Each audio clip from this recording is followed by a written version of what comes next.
DSLR camera দিয়ে কিভাবে video করে, এই টপিকটা শুনেই হয়তো অনেকে হাসতেছেন যে এত সিম্পল বিষয় বলার কি হইল। এই বিষয়টা নিয়ে আসলে আমারও ভিডিও করার ইচ্ছা ছিল না। ইচ্ছাটা তখনই হইলো যখন আমার নিজের কথা মনে পড়লো যে এই ক্যামেরাটা আমার কাছে অনেক দিন ধরেই ছিল, কিন্তু আমার কখনো মাথায় আসে নাই যে ডিএসএলআর ক্যামেরা দিয়েও ভিডিও করা যায়। শুধু ডিএসএলআর মানেই মাথায় ছিল যে ব্লার করে ছবি তোলা যায়। প্রথমে তো এটাও জানতাম না যে আসলে ব্লারটা কেন হয়, এটা কি ক্যামেরার বডির কারণে হয় নাকি লেন্সের কারণে হয়। তো অনেক পরে বুঝলাম যে ও আচ্ছা, ব্লারের বিষয়টা তাহলে লেন্সের কারণে হয়। তো আমি স্টিল পিকচার তুলতেছিলাম, তো অনেক দিন পরে হঠাৎ করে মাথায় আসলো আচ্ছা এটা দিয়ে কি ভিডিও করা যায়। তারপরে আমি শিখলাম যে হ্যাঁ, ভিডিও করা যায়। তো সিম্পল একদম, এইখানে যে এই জায়গার মধ্যে একটা ভিডিও আছে, বাটন আছে, এটা জাস্ট ঘুরে আপনি ভিডিওতে নিয়ে যাবেন, দ্যাটস ইট, হয়ে গেল ভিডিও।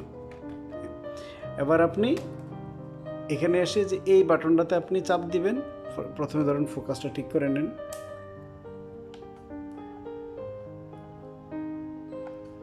ফোকাসটা ঠিক করে তারপর আপনি জাস্ট এখানে চাপ দিবেন। চাপ দিলেন, এই যে ভিডিও রেকর্ড শুরু হয়ে গেল। আবার আপনার একটা চাপ দিলেন, ভিডিও রেকর্ড বন্ধ হয়ে গেল। তো বিষয়টা কিন্তু এতটুকু হচ্ছে সিম্পল, কিন্তু এরপরও কিন্তু আরও অনেক কথা থাকে। কি কথা থাকে? এটা হলো যে আপনি যে ভিডিওটা রেকর্ড করলেন, এটার আপনি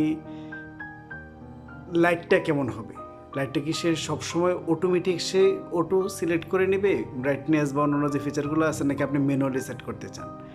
তো এই যে এইখানে মেনুতে গিয়ে এগুলো পাবেন। মেনুতে আসেন, মেনুতে আসার পরে যদি আমি আর একটু ক্লিয়ারলি দেখাই মেনুটা, এখানে দেখেন, এখানে আসার পরে মুভি এক্সপোজার এটা আছে। এটা যদি আপনি অটোতে দেন, অটোতে দিলে আপনার লাইট, তারপরে হচ্ছে আপনার অন্যান্য যে ইস্যুগুলো আছে, এগুলো নিয়ে আপনার অত চিন্তা করার কারণ নেই।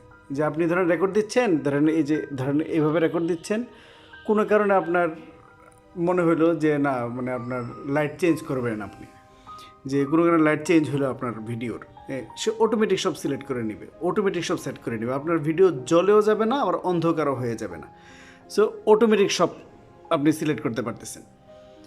তো মনে রাখবেন, যখনই অটোমেটিক বিষয়টা আসে, তখনই কিন্তু আসলে আপনি মন মতো কাজ করতে পারলেন না। আর দেখা গেছে যে কম্পিউটারে প্রিসেট কতগুলো বিষয় আছে, বা এর ভিতরে যে প্রোগ্রামটা আছে এই অনুযায়ী কাজ হচ্ছে, কিন্তু আপনি তো আপনার মন মতো কাজ করতে পারতেছেন না। দেখা গেলো যে কোনো একটা জায়গায় আপনি হালকা করে অন্ধকার থেকে আস্তে আস্তে লাইট করতে চান, বা কোনো কিছু আপনি বেশি ব্রাইটনেস দেখাইতে চান, এগুলো কিন্তু আপনি আর তখন করতে পারবেন না। এবং আমি আমার অভিজ্ঞতা থেকে বলি, আপনি অটোতে রেখে ভিডিও করবেন মানে হচ্ছে আপনি আপনার ভিডিওর একেবারে কোয়ালিটিটা নষ্ট করে দেবেন। ডিএসএলআর কখনোই এইসব অটো মোডগুলোর উপর আমার ভরসা কাজ করে না। আপনি যা কাজ করবেন নিজে জেনে বোঝে, তারপরে নিজের মতো করে প্যারামিটার সেট করে আপনি কাজ করবেন। তো এখানে মেনুতে এসে অবশ্যই এটা মুভি এক্সপোজার আপনি অটোতে রাখবেন না, ডেফিনেটলি ম্যানুয়ালি নিয়ে যাবেন। ম্যানুয়ালি গিয়ে ধরেন লাইট আপনার ভালো লাগতেছে না, আপনি আস্তে করে যে ব্রাইটনেস, ভিডিওতে আসি, ভিডিওতে এসে আপনি যে এখান থেকে আপনি ব্রাইটনেস কমাইতে পারতেছেন, ব্রাইটনেস বাড়াইতে পারতেছেন। আপনি কোনো একটা খুব উজ্জ্বল একটা জিনিস দেখাতে চাচ্ছেন, আপনি আস্তে করে যে এখানে শাটার ঘুরে ঘুরে আপনি এখানে ব্রাইটনেস বাড়িয়ে দিতে পারতেছেন, বা এখানে অন্যান্য ম্যানুয়ালি আপনি প্রচুর সেট আপ আছে, এগুলো আপনি করে নিতে পারবেন। তো যেটা অটোতে থাকলে সম্ভব না। আমি আবারও বলি, অটোতে যাওয়া মানে হচ্ছে আপনি আপনার ক্রিয়েটিভিটি নষ্ট করে দিবেন, একদম মানে গড়পড়তা একটা কাজ করবেন। তো গড়পড়তা কাজে যদি করবেন, তো তাহলে এবার ডিএসএলআর কী দরকার? যে কোনো একটা ক্যামেরা নিয়ে তো আপনি শ্যুট করতে পারেন।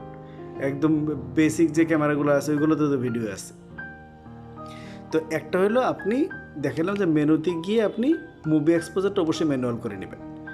তারপরে আরেকটা হচ্ছে যে অটো ফোকাস মোডটা আপনি কী চান।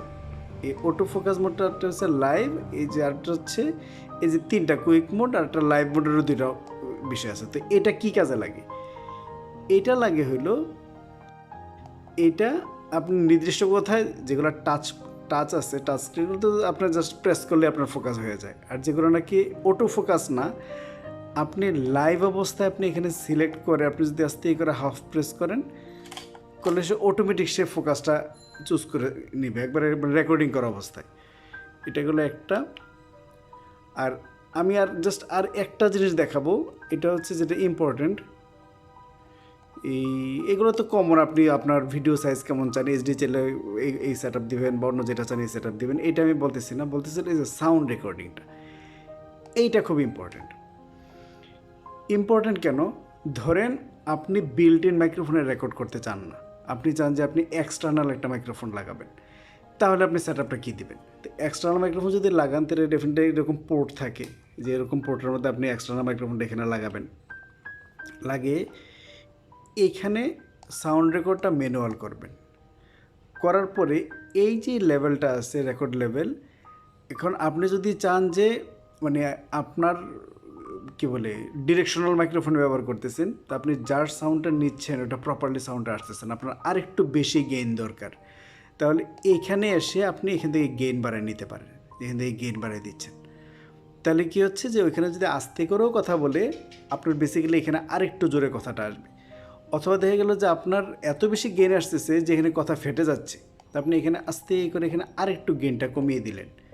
তো এখানে আপনি যে অডিওটা পাচ্ছেন, এই অডিওটার উপর আপনার একটা কন্ট্রোল থাকবে, যে আপনি যদি এক্সটার্নাল কোনো মাইক্রোফোন ব্যবহার করেন, তো তখন আপনি এই কাজটা আপনি করে নিতে পারেন। তো একেবারে যারা শুরু করতেছেন তাদের জন্য ওই দুইটা সেট আপ করে নিলে হবে।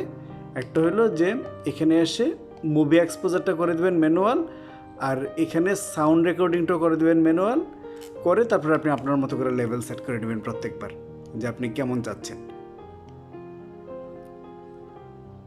তো আজ এ পর্যন্তই, ভালো থাকবেন যতটা সম্ভব।